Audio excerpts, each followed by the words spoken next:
صلی علی نبینا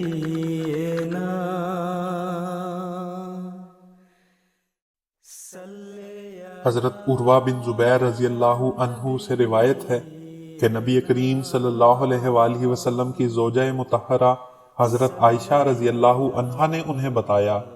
کہ انہوں نے رسول اللہ صلی اللہ علیہ وآلہ وسلم سے عرض کیا،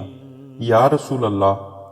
آپ پر احد کے دن سے بھی زیادہ سخت کوئی دن آیا ہے؟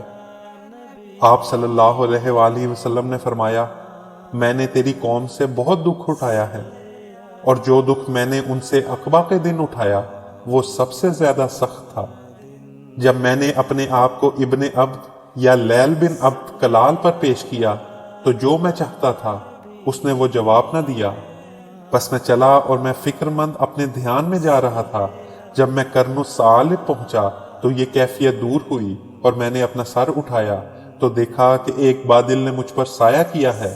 میں نے دیکھا اس میں جبرائیل علیہ السلام ہیں۔ انہوں نے مجھے پکار کر کہا کہ اللہ تعالیٰ نے تمہارے بارے میں تمہاری قوم کی بات سن لی ہے، اور جو انہوں نے تمہیں جواب دیا ہے، اور تمہاری طرف پہاڑوں کا فرشتہ بھیجا ہے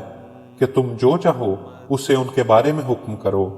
آپ صلی اللہ علیہ وآلہ وسلم فرماتے ہیں، پھر مجھے پہاڑوں کے فرشتے نے پکارا اور مجھے سلام کہا، پھر کہا، اے محمد صلی اللہ علیہ وآلہ وسلم، اللہ تعالیٰ نے آپ کی قوم کی بات جو انہوں نے آپ سے کہی سن لی ہے، اور میں پہاڑوں کا فرشتہ ہوں، اور میرے رب نے مجھے آپ صلی اللہ علیہ وآلہ وسلم کی طرف بھیجا ہے تاکہ آپ صلی اللہ علیہ وآلہ وسلم مجھے اپنے معاملے میں جو چاہیں حکم دیں۔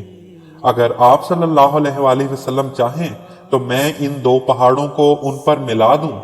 تو رسول اللہ صلی اللہ علیہ وآلہ وسلم نے اسے فرمایا، نہیں، میں امید کرتا ہوں کہ اللہ تعالیٰ ان کی اولاد سے ایسے لوگ پیدا کرے گا جو ایک اللہ کی عبادت کریں گے اور اس کے ساتھ کسی کو شریک نہیں ٹھہرائیں گے۔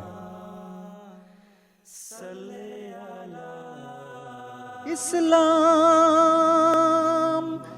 اسلام احمدیت